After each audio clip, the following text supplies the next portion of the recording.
Vote পেরিয়ে ক্ষমতার বদল হলেও ভাগ্য ফিরল না স্বরূপনগর ব্লকের সীমান্তবর্তী বালতি নিত্যানন্দকাটি অঞ্চলের বাসিন্দাদের।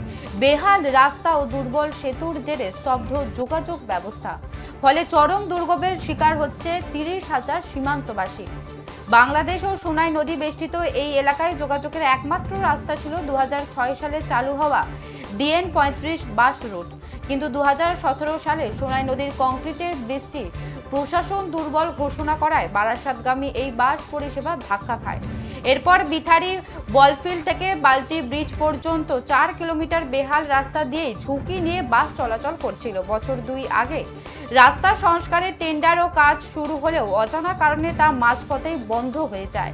এর ফলে নবাদকাটি, আমদিয়া, চিতুরি, নিত্যানন্দকাটি এবং সহ 8টি সীমান্তবর্তী গ্রামের মানুষ সম্পূর্ণ বাস পরিষেবা থেকে বঞ্চিত।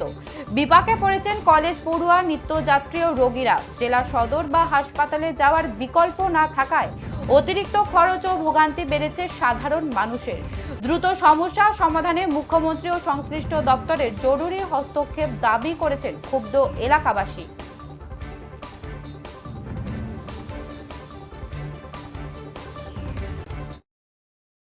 আপনার কি এখানকার স্থানীয়? হ্যাঁ।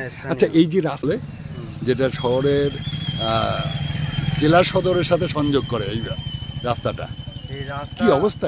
এই রাস্তা দীর্ঘদিন ধরে, আমি এখানে 3.5 বছর ধরে দোকানদারি করছি, সেই কাজ হচ্ছিল। আর এখনও পর্যন্ত এই 3 বছরের মধ্যে 4 বছরের মধ্যে এই রাস্তার কোনো কাজ হয়নি। এখানে কত অ্যাক্সিডেন্ট, আমি এখানে দোকানদারি করি তো, আমি কত অ্যাক্সিডেন্ট দেখেছি আমার নিজের চোখে। এই কিছুদিন আগে একটা বাচ্চার সাথে অ্যাক্সিডেন্ট হয়েছে, সে বাচ্চাটা হাসপাতালে ভর্তি করতে হয়েছে, আমি নিজের হাতে করে সব কিছু করেছি। কিন্তু এই রাস্তাটা এত, সরকার যাচ্ছে সরকার আসছে, কিন্তু এই রাস্তার কোনো পরিবর্তন হচ্ছে না। আমরা নতুন সরকার এসছে, নতুন সরকারের কাছে নতুন আবেদন করছি, এই রাস্তাটার জন্য একটু দ্রুততার সাথে দেখা হোক। আমরা এটা খুব আবেদন করছি, সরকার জন্য এটা দেখে।